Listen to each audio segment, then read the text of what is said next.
मानसरोवर जाने से पहले अंतिम भोजन आपके वहां ज्योतिर्मठ में किया था और वहां से लौटकर प्रथम भोजन भी आप ही के यहाँ कर रहा हूं। अकल्पनीय।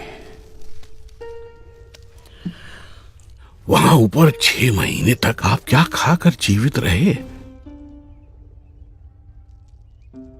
वायु।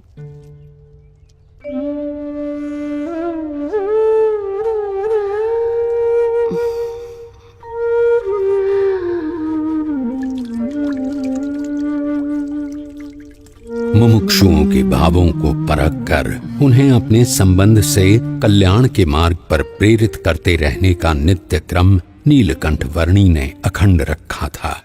उनके साथ उनकी जगहों पर उनके ही जैसे बनकर रहते हुए इस दुर्लभ मनुष्य जीवन का उपयोग परम कल्याण के लिए होना चाहिए, नाशवंत भौतिक सुखों के लिए नहीं। और कभी प्रत्यक्ष रूप से साथ रहने का योग ना रहे तो अपनी स्मृतियों और वचनों के सहारे कल्याण के मार्ग पर चलते रहने का सुयोग करवाते हुए। प्रभु, आपने कहा था कि आपकी यात्रा कल्याण के लिए है, परंतु आपकी इतनी कष्टदायक यात्रा से किसी का कल्याण कैसे होगा? इस पृथ्वी पर जगह जगह पर अनेक मुमुक्षु हैं जो सच्चे भक्ति भाव से साधना कर रहे हैं। मुझे यात्रा करके उनसे भेंट करनी है, उन्हें कल्याण के मार्ग पर प्रेरित करना है। दूसरों के कल्याण के लिए स्वयं पर इतना कष्ट? नीलकंठ, आपकी यात्रा सच में कल्याण यात्रा ही है। मेरा परम सौभाग्य कि मुझे आपकी सेवा का अवसर मिला। मेरा ध्यान रखने के लिए आपका भी धन्यवाद।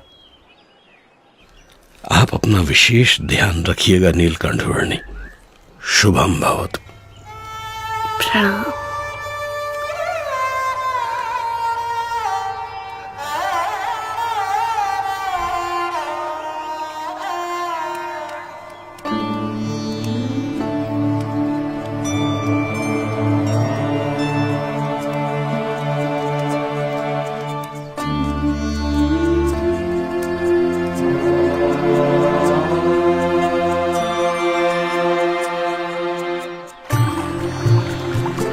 गंगा के प्रवाह समान अविरत और गतिशील ऐसी अपनी कल्याण यात्रा में नीलकंठ वर्णी बद्रीनाथ से गंगोत्री जाने के लिए बढ़ चले, और वो भी कोई सीधा सादा रास्ता न चुनते हुए बद्रीनाथ से सीधे गंगोत्री जाने के अति विकट मार्ग पर बर्फ की समाधि जैसे प्रदेश में बर्फ की आंधियों, बर्फ के प्रपातों और बर्फ के तांडवों को पार करते हुए।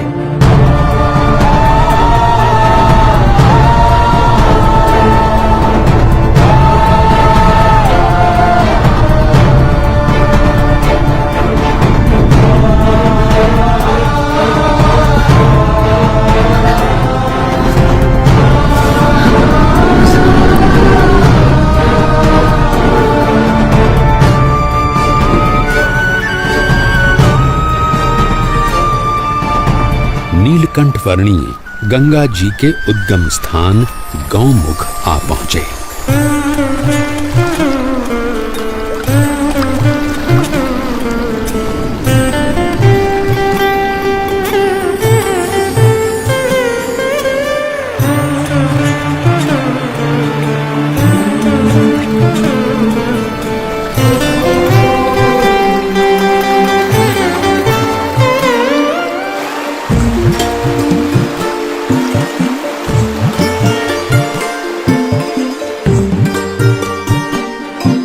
नीलकंठ वर्णी गंगोत्री आ पहुंचे और वहां से हरिद्वार आ पहुंचे। सर्वोत्कृष्ट कल्याण की प्राप्ति के लिए सच्चे गुरु के मार्गदर्शन के अनुसार दुर्लभ मनुष्य देह का उपयोग कर लेना चाहिए।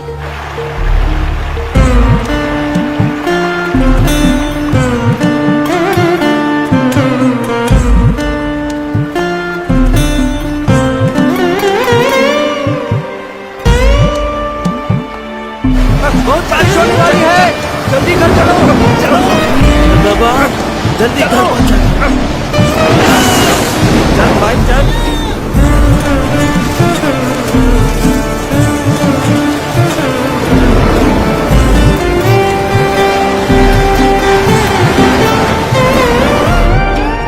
नीलकंठ वर्णी आ पहुंचे अयोध्या में, जहां से लगभग 1 साल पहले उन्होंने अपनी इस कल्याण यात्रा का प्रारंभ किया था। अरे घसीदार जी, कैसे हो?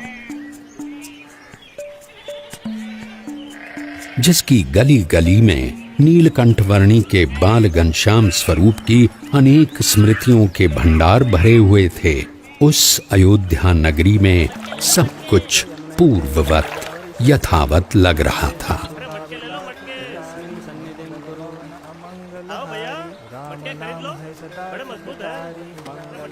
अरे भाई, इधर उधर मत देखो, काम में ध्यान दो। ये मेरे सर पे रख दो। अब जाओ। क्या सोच में पड़े हो महाराज? हाँ?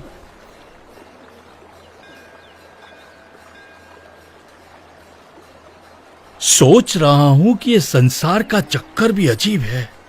हर कोई अपने कारोबार में लगा पड़ा है, शायद ये सोचकर कि उनके बिना सब कुछ अटक जाएगा।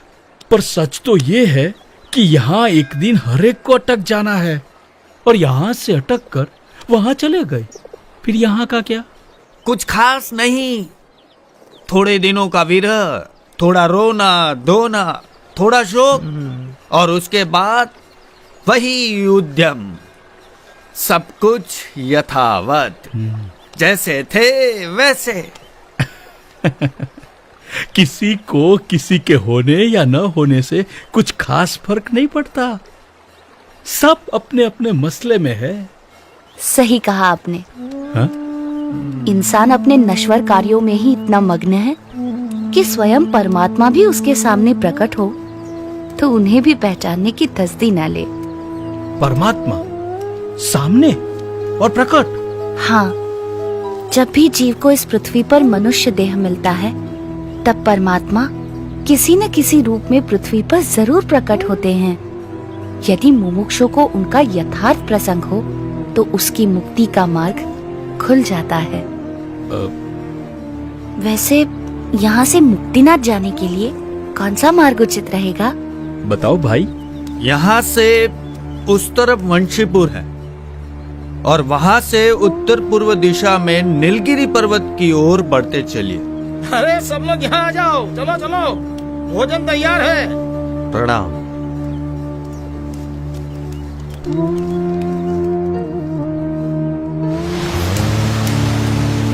नीलकंठ वर्णी ने लगभग 1 साल पहले अयोध्या से अपनी कल्याण यात्रा का प्रारंभ करते हुए सरयू नदी में कूदकर उसे पार करके जाने का मार्ग अपनाया था, और आज अयोध्या से मुक्तिनाथ की ओर जाने के लिए भी उन्होंने वही मार्ग अपनाया।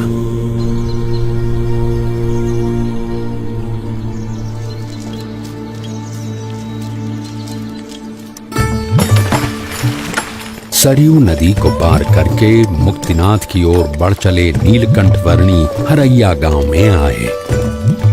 ये लीजिए, कुछ भोजन कर लीजिए वर्णी जी।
प्रणाम प्रभु। बड़ी दिव्य और असाधारण प्रतिभा है आपकी। शायद आप वही है जिनकी भक्ति हम करते हैं, जिनके आशीर्वाद से हमारा राज्य, हमारा संसार चलता है। आपके आगमन से मेरे राज्य की धरती तो पावन हो ही गई है। अब कृपया मेरे राजभवन में पधार कर उसे भी धन्य कीजिए। आपके और आपके परिवार के बलिष्ठ संस्कार हैं, इसीलिए मैं आपके वहां जरूर आऊंगा।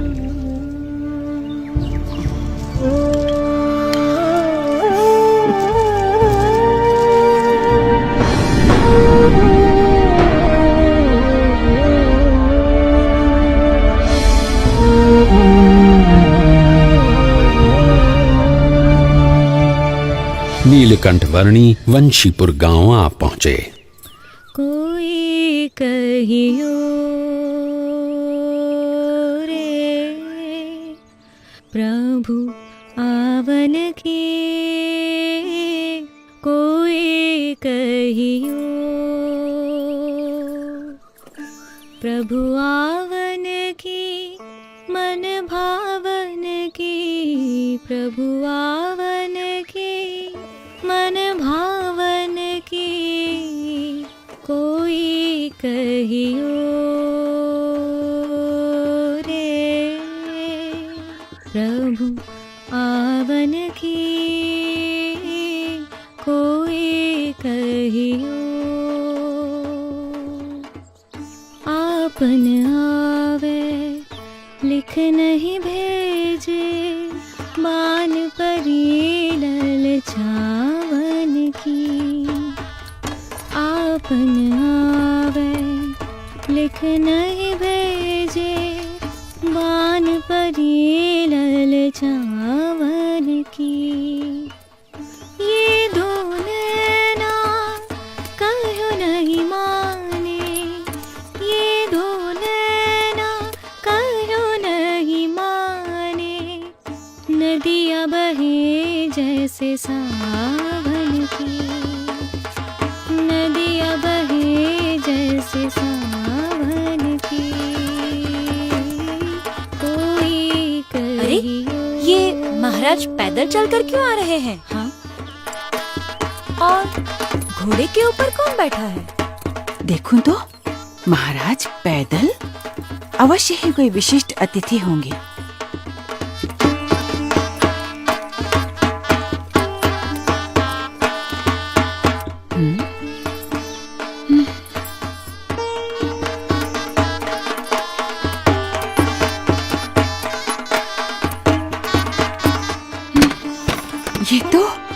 ये तो सच में कोई दिव्य व्यक्ति हैं।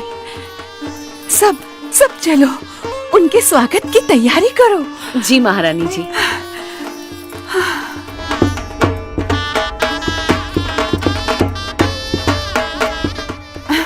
और सुनो, राजकुमारी ईला और सुशीला को भी बुला लो।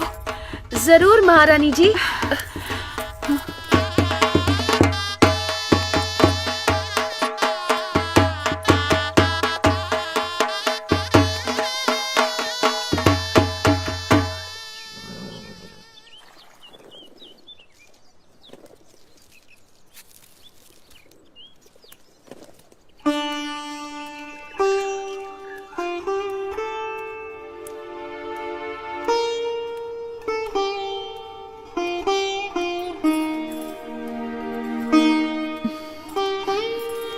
प्रणाम।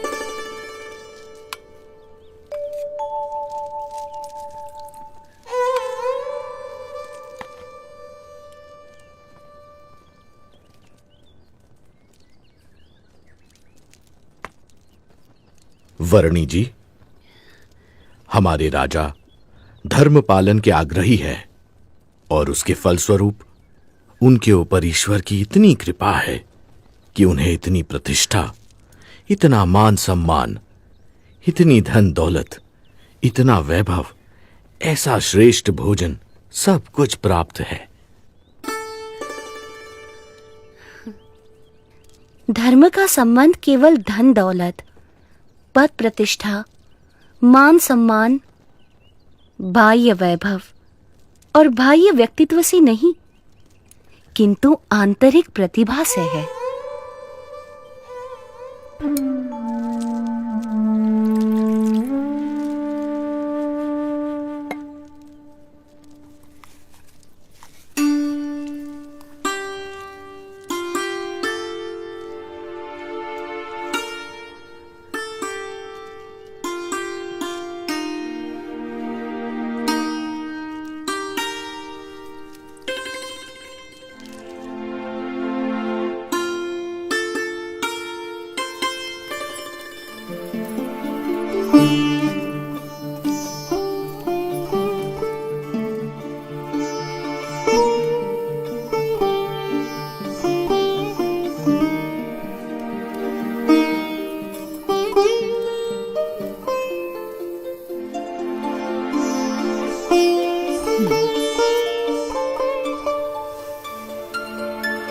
प्रभु, हमारा कोई पुत्र नहीं है। उस बात से मैं चिंतित रहती थी, पर अब आपके आने से मेरे पुत्र की कमी पूरी हो गई। अब आप यहीं रुक जाइए। आपके पूर्व जन्मों के संस्कार हैं और आपका भक्ति भाव भी है, इसीलिए मैं यहाँ आया हूँ। और आपकी तरह और कई मुमुक्षुओं को भी मुझे मिलना है।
मन ही मन में बड़ा मुस्कुरा रही हो, क्या सोच रही हो?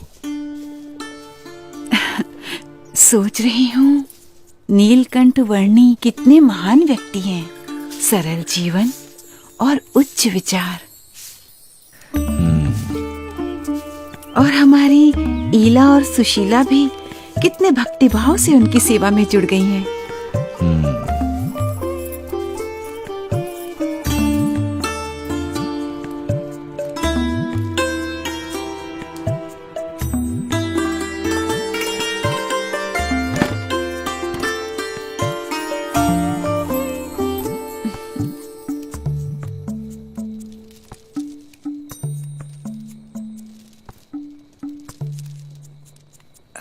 नीलकंठ वर्णी, कई दिनों से आप हमारे साथ हमारे स्वजन की तरह ही बस रहे हैं।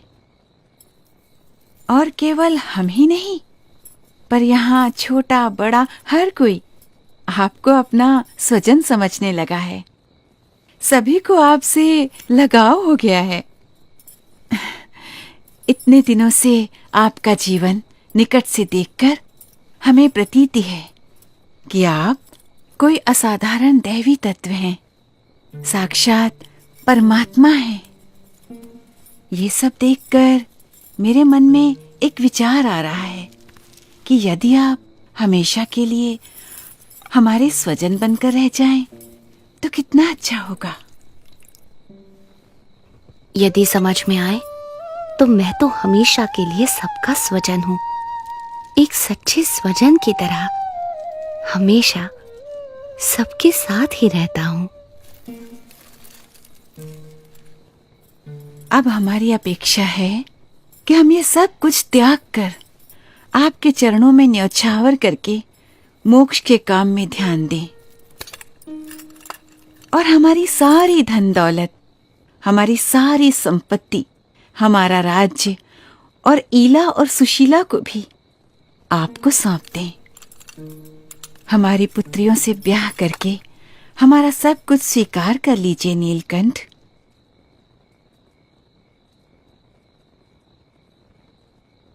आप तो साक्षात परमात्मा हैं। आपसे अच्छा पति हमारी पुत्रियों को कहाँ मिलेगा? माते, जो सबका स्वजन है उसे केवल अपना बना लेना चाहती हैं।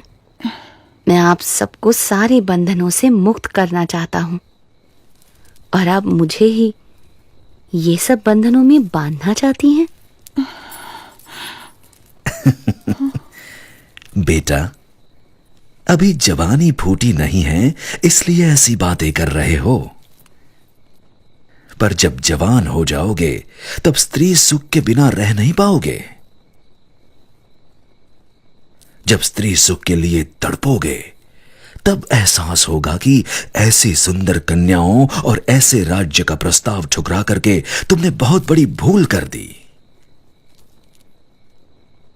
पर तब यह मौका निकल चुका होगा। क्षमा कीजिएगा, पर आप मोह में अंध होकर मुझे जानते हुए भी मेरा असली स्वरूप भूल रहे हैं।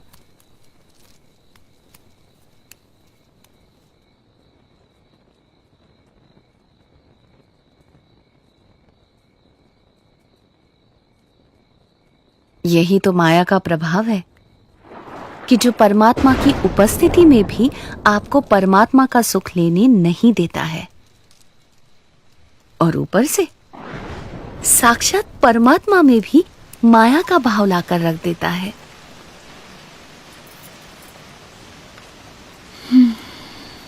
माँ, पिताजी, ये नीलकंठ वर्णी तो निर्लेप है, निर्विकारी है। ये सब मोह माया से परम सुख के दाता स्वयं परमात्मा हैं। वे ऐसे क्षुल्लक लौकिक सुखों में क्यों बंधेंगे? हाँ माँ, मोह से मुक्त होकर और हमारी चिंता छोड़कर नीलकंठ वर्णी की महिमा को अंतर में दृढ़ रखो। हाँ बेटा।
सुबह से लेकर अब तक हमने नीलकंठ वर्णी को हर दिशा में ढूंढा, पर वो कहीं नहीं मिले।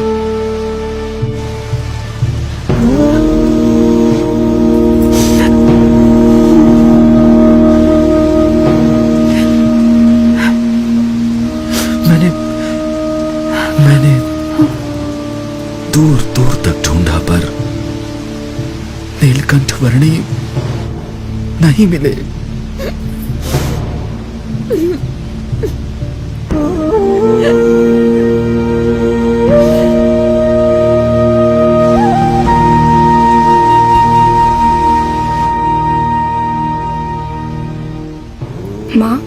वे चले तो गए हैं, पर हमें सच्ची समझ देकर गए हैं, हमारा कल्याण करके गए हैं। उन्होंने कहा था ना कि उन्हें तो अभी अनेक मनुष्यों का कल्याण करना है। वे कहते थे ना कि यदि समझ में आए तो एक सच्चे स्वजन की तरह वे हमेशा सबके साथ ही रहते हैं, वैसे ही वे हमेशा हमारे साथ रहेंगे।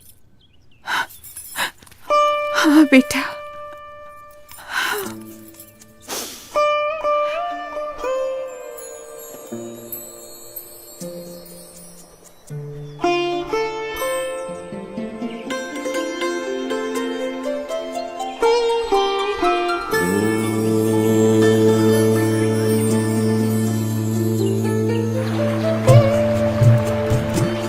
हर एक को हर बंधन से मुक्त करके परम कल्याण के मार्ग पर प्रेरित करने के लिए जिनकी ये कल्याण यात्रा थी, वो नीलकंठवर्णी किसी भी प्रकार के मायिक बंधनों में बंधकर कैसे रह सकते थे। अपनी कल्याण यात्रा को अविरत रखते हुए नीलकंठवर्णी बढ़ चले वंशीपुर से मुक्तिनाथ की ओर।